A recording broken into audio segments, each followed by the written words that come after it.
Hi everyone, it's Roger here from What's On at disneyplus.com, and quick news update for you guys on the Marvel R-rated films heading to Disney Plus in the US. But before we get into any of that, make sure you do hit that subscribe button to keep up with the latest Disney Plus news. Now, I'm sure there's been a lot of people this morning that have opened up their Disney Plus app and have gone, what? As they have seen Deadpool 1 and 2 and Logan are now available on Disney Plus in the United States.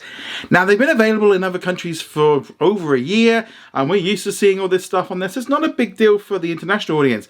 But for the US, these are the first R-rated films that have been added onto the service. This really kind of blows up the idea of what's on Disney Plus. There was a press announcement that went out late yesterday, and in that press announcement, it did say parents should kind of check their parental controls just to make sure.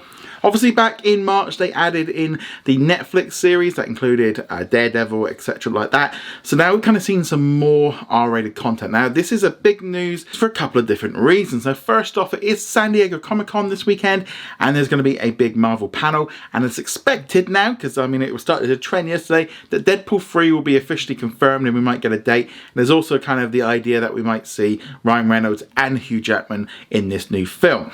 Now, that's obviously one thing, and they've released the fact they've released it around San Diego Comic-Con is not a coincidence, but also more importantly, it's kind of showing that one more step into finally getting some more adult content on to Disney Plus in the US. Like I said, we've seen it all internationally, but now we're starting to see these things rolling in. I mean, if they can put Deadpool on Disney Plus, then the thing, you know, with violence, with sex, with language, all of that goes out the window now, because that rule is, you know, they can do what they want.